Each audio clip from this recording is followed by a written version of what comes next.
pues si quiero formar una aldea de estas abandonadas, coger gente con las que seamos muy afín y hacer una población, básicamente.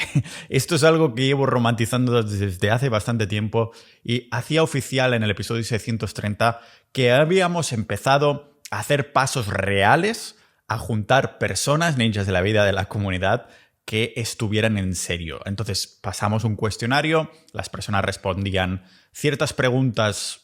Realmente, si están en la comunidad, ya hay muchos valores que se comparten, pero a la vez también preguntábamos, lógicamente, cuál era el presupuesto tanto de comprar el pueblo, su parte, como el presupuesto también para pues reconstruir una casa en el caso que se tuviera que hacer o hacerla de nuevo. Además, también preguntábamos cuál es la legislación en Portugal para traer tu casa con ruedas o de estas prefabricadas y demás. Y hemos estado tomando pasos, hemos hecho ya llamadas con el abogado portugués, que es una de las personas que más le tengo confianza en el mundo legal, en el que le hemos mandado ya muchos clientes que buscan hacer esa residencia ventajosa en Portugal en comparación con España. Y realmente lo que nos informó me iluminó aún más y me dio aún más ganas, ¿no? Cuando muchas veces lo que sucede es que entras en este tipo de proyectos y a medida que vas entendiendo más dices, hostia, pues me voy echando atrás porque si no, pero aquí fue todo lo contrario.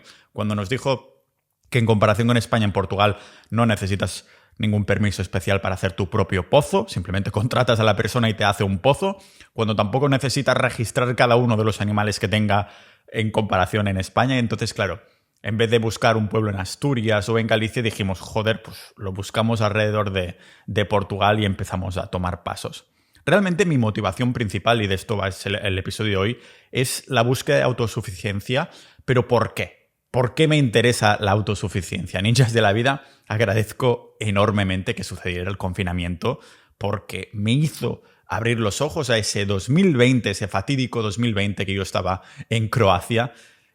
Abrí los ojos en montones de sentidos de cara a estar preparado por lo que pueda venir. Fue gracias a ese año que me hice Bitcoiner, que me interesé por la autosuficiencia, que creé la comunidad. La creé antes de que empezara la pandemia, pero realmente la comunidad Sociedad Ninja tomó un rumbo distinto también gracias al confinamiento. A la pandemia le debo todo, ¿no? No solo que a día de hoy exista nuestra comunidad, sino también la epifanía que tuve al ver la gente luchando para ver quién se llevaba más papel higiénico a casa, ¿no? Pensémoslo durante un momento. O sea, si la situación hubiese sido mucho peor, con, yo que sé, una sociedad potencialmente desintegrándose, ¿no? Si las estanterías hubieran estado vacías de alimentos y materiales que realmente hubiéramos necesitado, no como el papel higiénico, del que te puedo dar 100.000 maneras de limpiarte el culo sin papel higiénico, ¿no? Sin agua que saliera del grifo, sin electricidad que diera corriente a tu nevera o estufa, sin señal de teléfonos, datos o internet. Realmente sería muy difícil que el internet se cayera ahora mismo, pero quién sabe, ¿no? El internet a lo mejor podría estar no caído, pero que no tuvieras electricidad en tu casa, lo cual tendríamos bastante difícil. Pero imaginaros que la situación hubiera sido así. ¿Qué hubiéramos hecho nosotros en este contexto? La respuesta a esta pregunta es lo que me hace pensar que todo el mundo debería ser un poco preparacionista, ¿no? Alguien con unos conocimientos analógicos básicos que le permitieran estar preparado, de aquí viene la palabra preparacionismo, preparado para lo peor en caso de necesitarlo, lo que conocemos como preparacionismo, básicamente. Por eso una frase bien sonada en este mundo es: mejor estar preparado pero que nunca llegue el día, que no que llegue el día y no estar preparado.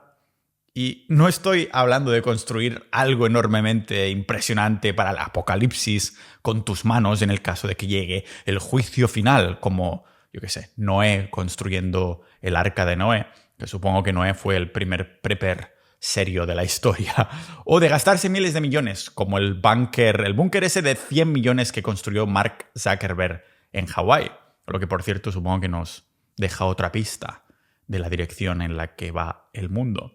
Si los multimillonarios lo están haciendo, quizás nosotros también deberíamos prepararnos, aunque fuese más a pequeña escala. Suzuki se hace un búnker y Billy Puertas es el propietario mayoritariamente mayor de la mayor parte de tierra cultivable de Estados Unidos. Algo nos está diciendo esta gente con sus acciones. Si estos multimillonarios se están preparando o tienen la sensación, no es que se estén comprando rascacielos, sino que se están haciendo con tierra cultivable para poner ganado, pues cultivos y haciéndose sus búnkers. Y dices, hostia, no es que estén ahí a tope con esto, sino que encima se están preparando para algo, ¿no? No tiene que ser necesariamente un evento tipo guerra mundial, nuclear o que caiga un meteorito. Me preocupa mucho más algo que puede suceder a pequeña escala y que se puede traducir en muchos días y que encima es escalable a mucha más grande escala. Ya estoy hablando de apagones o la anarquía en las calles o desastres naturales, que son situaciones que vemos más y menos a menudo y que suceden durante todo el tiempo y se van incrementando, de hecho, más a pequeña escala. Lo ves en las noticias en un sitio que no te incumbe mucho, no le prestas mucha atención, pero que en el fondo se puede extender a gran escala. Así que no es casualidad que las empresas de seguros tengan en cuenta que todos estos elementos es lo que les puede reportar más pérdidas en los próximos años, según sus propios estudios, en los que veían como el caos en las calles, las protestas, iban en incremento de alguna extraña manera, en sus propios estudios que están hechos al fin y al cabo para que no pierdan dinero, no pierdan tanto dinero. Y lógicamente tampoco es casualidad que poco a poco algunos hayamos empezado a tener la sensación que los recursos cada vez están en manos de menos. Que aunque la palabra prepper suene a conspiranoico, solo tiene que significar preparado. Tanto de habilidades, que creo que se omiten mucho, se habla mucho de preparado en cuanto a reservas de comida, ¿no? Elementos básicos en el entorno, pero también de nuestra propia identidad. Es por esto que hoy vemos la naturaleza, la mentalidad, la función y la psicología de ir haciéndonos prepper. El motivo un poco de por qué creo que todo el mundo tendría que tener esta mosca en la oreja para tomar la responsabilidad de la incertidumbre que pueda venir. Lo vemos aquí en este podcast multipotencial de Pau Ninja.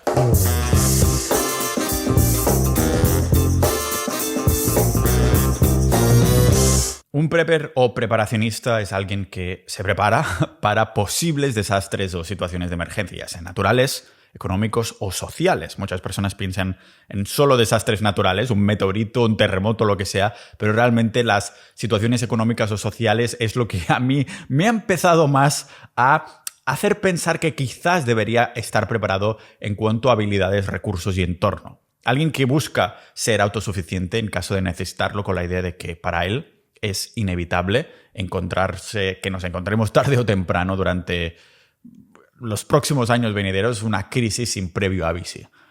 Y podría ser una crisis de comida, de agua, de recursos, de medicina, de Estado, el propio Estado, el gobierno incluso, el caos, desastres naturales. El prepper acumula no solo algunos recursos básicos como herramientas o comida, sino también algo de lo que poco se habla, como comentaba en la introducción, y son las habilidades. Por eso hacemos retiros en Sociedad Ninja que están tematizados alrededor de España. Por ejemplo, hicimos un retiro de despiece de carne, donde el bueno de Diego, uno de nuestros miembros, nos enseñó a despedazar, degollamos un par de pollos, abrimos una cabra en canal, o una oveja era, sí.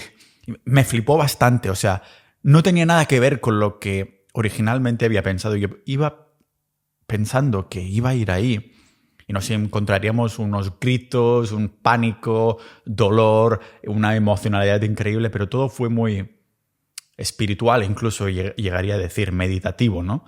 Y el hecho de ver el animal abriéndose en canal, sacando las partes, empecé a pensar mucho en un episodio que hice hace tiempo hablando del reduccionismo y cómo en esa era se ilustraba con un pato mecánico, en la que cada pieza del pato tenía cierto sentido, cierta característica y podría ser entendido de forma individual. Y entendí por qué llegaron a esa conclusión al ver esos animales despedazados. Vi que toda parte tenía su sentido, ¿no? Que todo se movía o se desplazaba o se desituaba de una forma muy orgánica, que la naturaleza es sabia de la hostia, básicamente. Pero el motivo principal de hacer estos retiros, que también hicimos uno de apicultura desde un punto de vista más autosostenible, no tanto lógicamente de pura supervivencia, que también, porque no vas a comer solo miel, pero el hecho de que si tienes que mover una comunidad, el hecho de tener un producto como es la miel, lo abordamos realmente de muchos sentidos, desde la autosuficiencia a pequeños negocios, y por eso me encanta que lo organicemos nosotros, porque así los podemos enfocar en esa dirección. No es casualidad que organicemos estos retiros tematizados, no solo para conocernos, sino también por el hecho de obtener estas habilidades. Se habla poco de lo que necesitamos saber y se habla mucho en el mundo del preparacionismo de lo que se necesita tener, hasta el punto que el estereotipo de prepper ha llegado al punto de imaginarnos a alguien que da por hecho que viene un apocalipsis zombie y que está a la vuelta de la esquina y se prepara un búnker del que no se habla con nadie, que está ahí con su barba que le está creciendo, no sale de ahí porque en cualquier momento va a venir el apocalipsis en cualquiera de sus formas, pero realmente este no deja de ser el estereotipo. En realidad, el preparacionismo tiene sus escalas de grises. Cada prepper tendrá sus propias razones para, prepararse, pero si me lo preguntáis a mí, cuanto más precavido significa que más preparado, que significa más tranquilo estarás. Y esto hay estudios que de hecho lo confirman, por si las moscas, ¿no? Como ese, preservativo que te pusiste en la cartera con 14 años con tus amigos y que no terminaste necesitando hasta muchos años más tarde, aunque tuvieses que ir renovándolo. Pero en el fondo, cuando llegó el momento de la verdad, te estuviste agradecido contigo mismo, tu propia versión del pasado que puso ese condón en la cartera, porque sabías que en el fondo el momento llegaría. Y terminó haciéndolo. Y así me lo estoy sintiendo yo ahora mismo, la verdad, cada vez más, y no tengo muy claro el motivo de por qué me siento como que hay una mini urgencia dentro de mí que va creciendo y necesita volverse más preparado.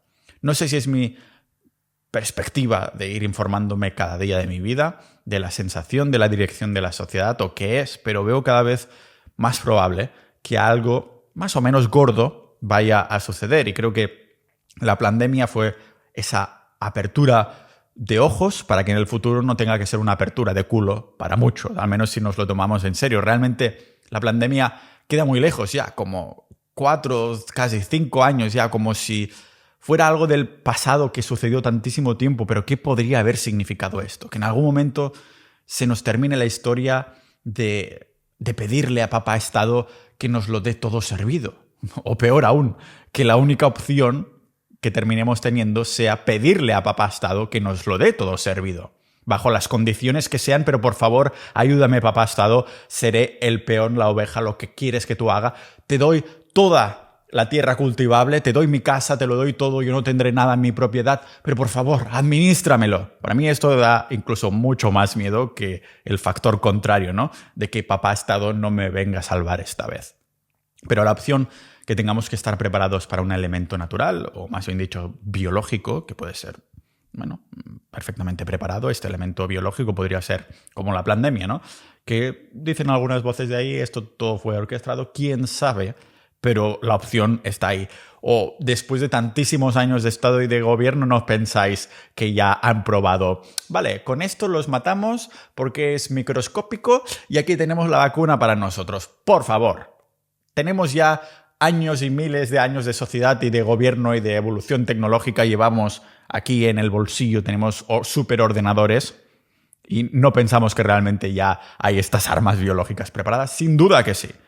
Y por esto Elon Musk en sus Teslas ha puesto como un tipo de aire acondicionado que en el caso de un ataque biológico filtra el 99,9% de los virus o algo por el estilo.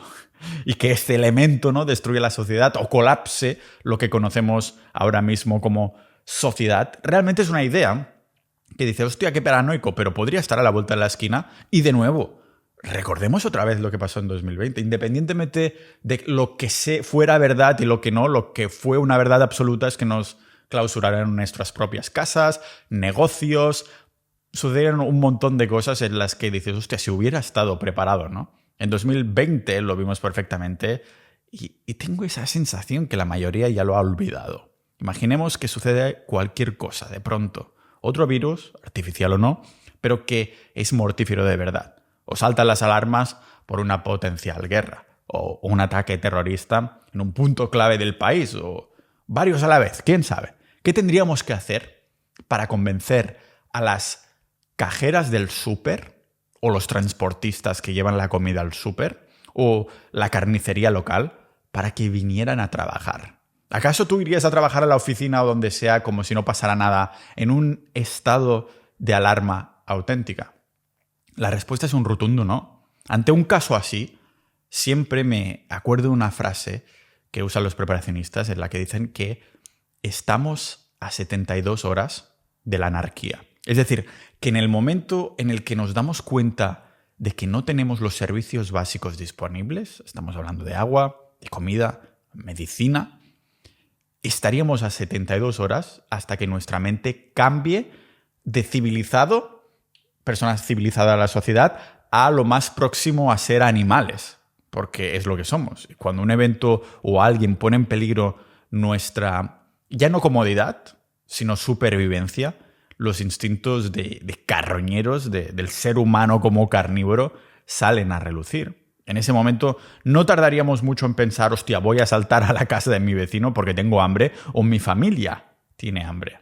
Porque en el fondo, un prepper no es alguien que tiene sacos de comida y se construye un búnker en el jardín. Sí, quizás esta es la conclusión a los que llegan algunos preparacionistas y lo terminan teniendo, pero en el fondo de la cuestión, si lo pensamos fríamente, un preparacionista es alguien que cree que su vida y la de su familia son su propia responsabilidad y no la responsabilidad del gobierno o del Estado. Estamos hablando tanto de comida como de agua, cobijo o hasta la seguridad física. Supongo que ahora empiezo a entender un poco más la segunda enmienda de Estados Unidos.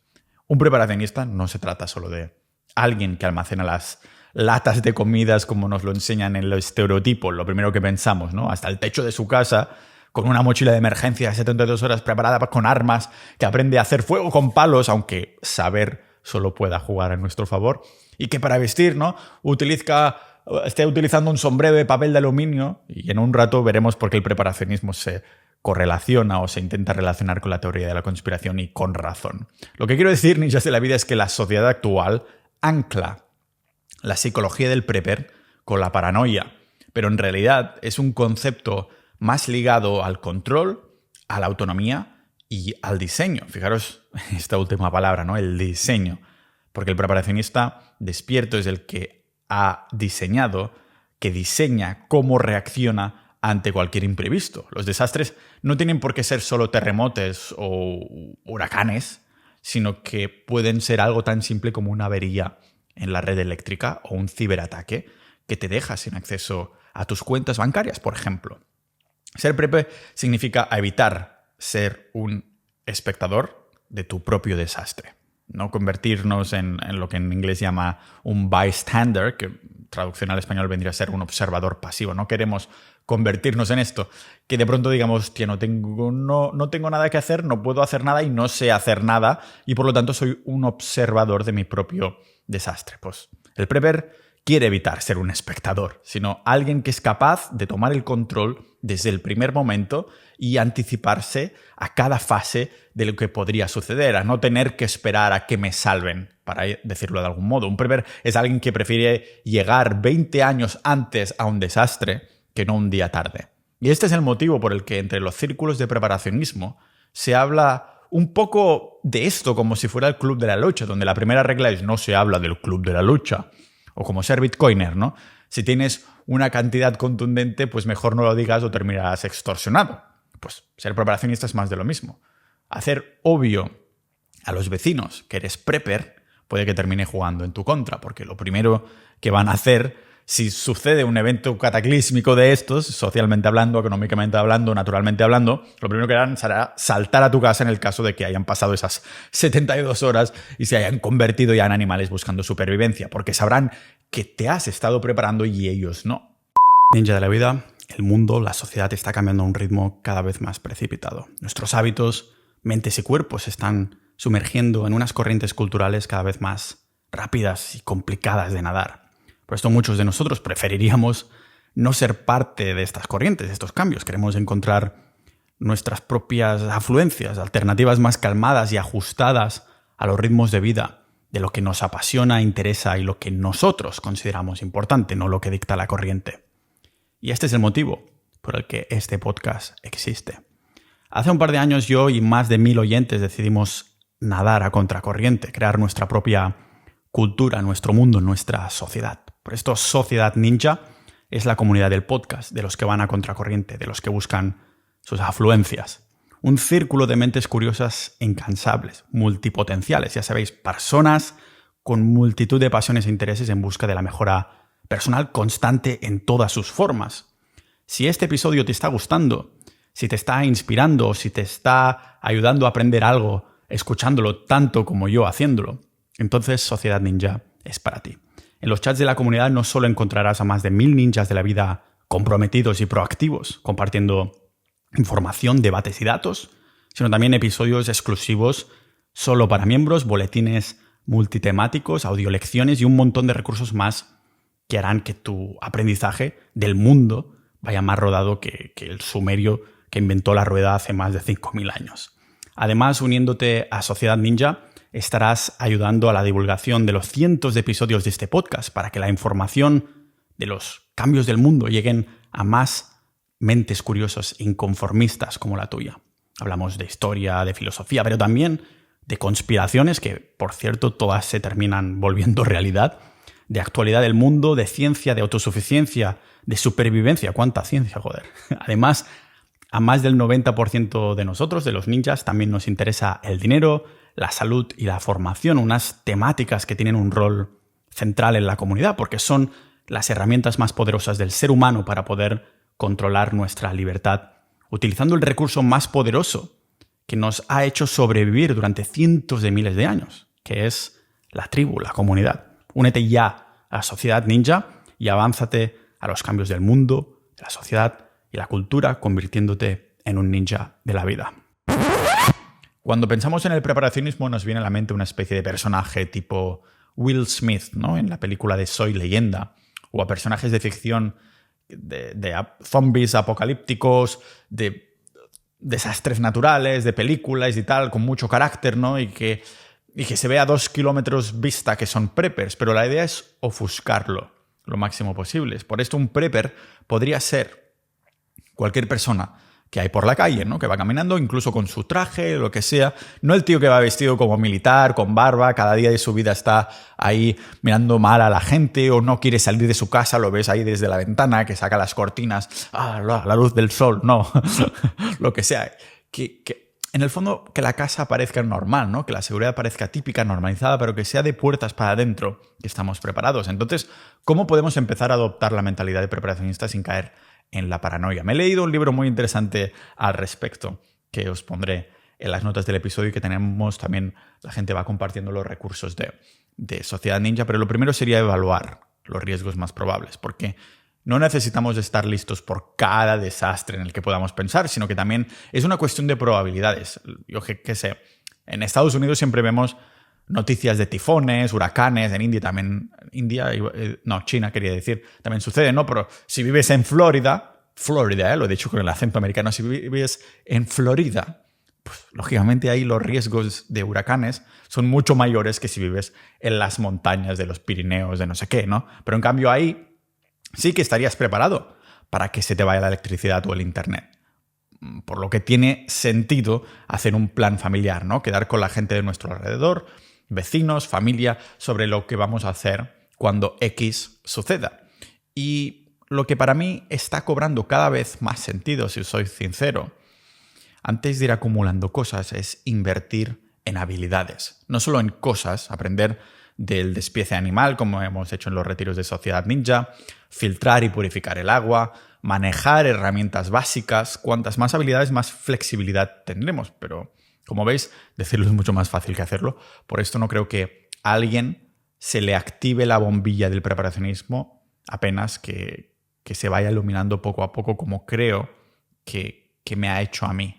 O que le suceda una experiencia que le haga ver el mundo con unos ojos distintos de 0 a 100 y de pronto se le ilumine esta bombilla. Ya os digo, más gradualmente o de golpe. Por esto, quien haya llegado hasta aquí es porque ya tiene esa bombilla encendida o porque poco a poco se le va regulando, como a mí me sucede. El mito más grande alrededor del movimiento prepper es que solo es para paranoicos o extremistas, cuando en realidad en estos casos extremos realmente ojalá fueras prepper o preparacionista. Ojalá hubiera sido prepper o preparacionista para que cuando llegue la acción poder estar preparado. No sé, ¿quién tiene un plan si mañana falla el suministro eléctrico de su ciudad por un ciberataque? ¿Quién se ha preparado para cuando los transportistas de comida dejen de repartir? Y esto me acuerdo un vídeo que vi en Twitter cuando creo que era saliendo de la pandemia, que entrevistaron a un granjero y les estaban apretando como si fueran los culpables de, no, porque no hay suficiente o está muy caro, no sé qué.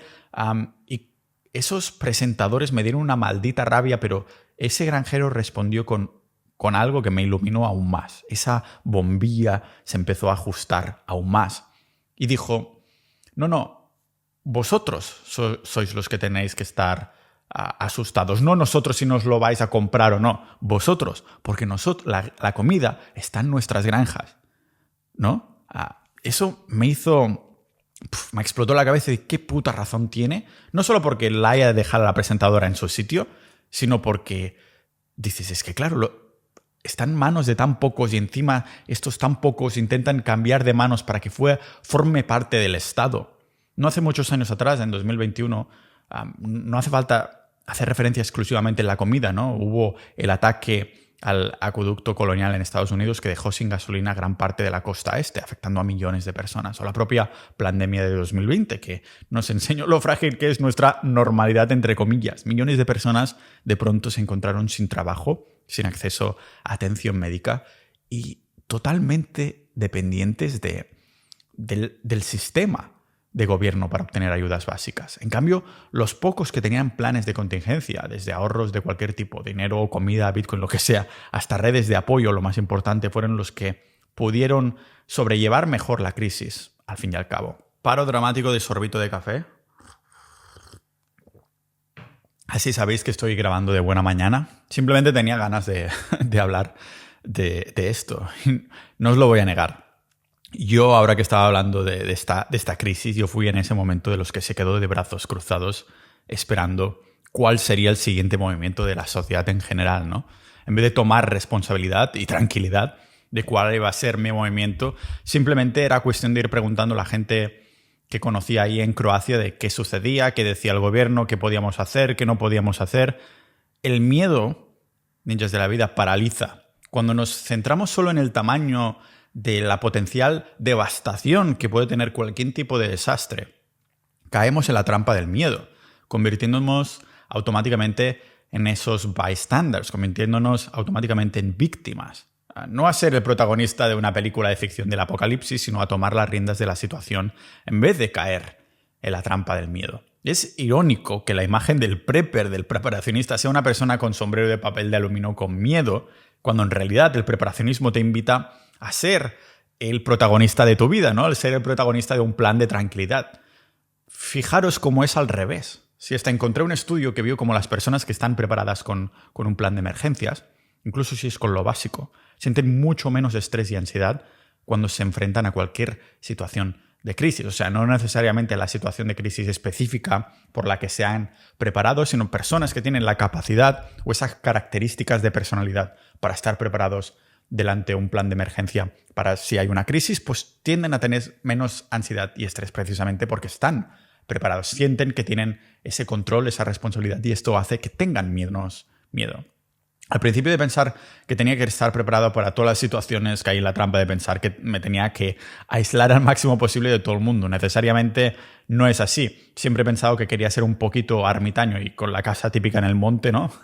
Pero de ermitaño, en plan, no vivo solo aquí en el monte y ya está. No, sino que encima soy un ermitaño preparacionista. Claro, entonces en esos retiros que hemos hecho en Sociedad Ninja había el congelador de Diego, ninja de la vida de la comunidad, que nos ha instruido con el despiece, la apicultura, y tenía ese congelador industrial lleno de carne de jabalí que él mismo caza, con el que se autosostiene, y pensar que necesitaba 10 congeladores industriales, eso es lo que pensé yo, y aislamiento total para evitar que me toquen las reservas, ¿no? Tener ahí mi trabuco de Pernambuco y, joder, si viene alguien, pues un buen disparo. Pero tanto él mismo como las clases privadas que hizo para la comunidad también, Alberto Cuadrados, en las notas del episodio tendréis estas clases de introducción al preparacionismo que nos hizo.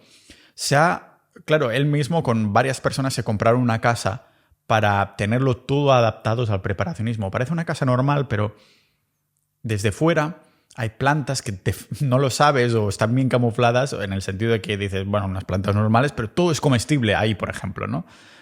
me di cuenta realmente al ver todo esto que lo más importante no eran los congeladores, las armas. Bueno, las habilidades es lo más importante, diría yo, pero en el top, con lo más prioritario, no serían congeladores o una casa con vegetación que se pueda consumir, sino que era precisamente sí, habilidades, recursos, pero me refiero a un activo más importante. El activo más importante para sobrevivir pasadas 72 horas es sin duda la comunidad, el equipo, los que te rodean, ¿no? Hay mucha fantasía de la mentalidad de yo contra los demás o yo contra el mundo, o de solo sobrevivirán los demás o solo sobreviviré yo con mi familia. No hay otra opción que esto, pero en realidad, si miramos atrás en el tiempo y lo que sabemos sobre las personas que vivían en la civilización premoderna, sabemos que por pura supervivencia, la norma para sobrevivir eran las comunidades, que aislarse de la tribu significaba la muerte casi segura. Una comunidad te da intercambios de información, de recursos, de ideas, de habilidades, precisamente todo lo que intercambiamos en Sociedad Ninja. Lo que quiero decir es que la tribu es un nivel de protección que te permite no terminar en la locura. En este caso no estoy hablando de una comunidad online, que a lo mejor no tienes electricidad o datos para verla, sino la comunidad física, ¿no?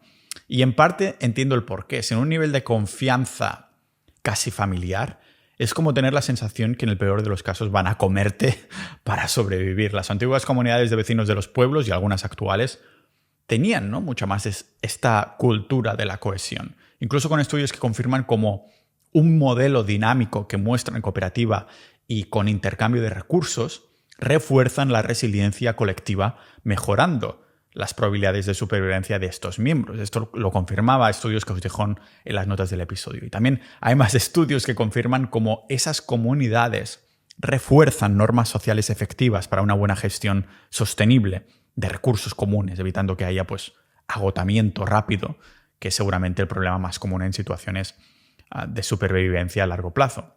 Si estás tú contra todos, lógicamente, si hay un recurso en un sitio, será o tú o el otro. No hay un término medio, ¿no? Con una comunidad, una buena cohesión está ahí bien administrado. En el fondo, algunos ya estáis pillando por qué me picó por el tema de mover los hilos para buscar una aldea abandonada en Portugal y empezar a habitarla con algunos ninjas. Ya somos 15 o 16 que vamos en serio y que estamos empezando a tramitar todos estos procesos.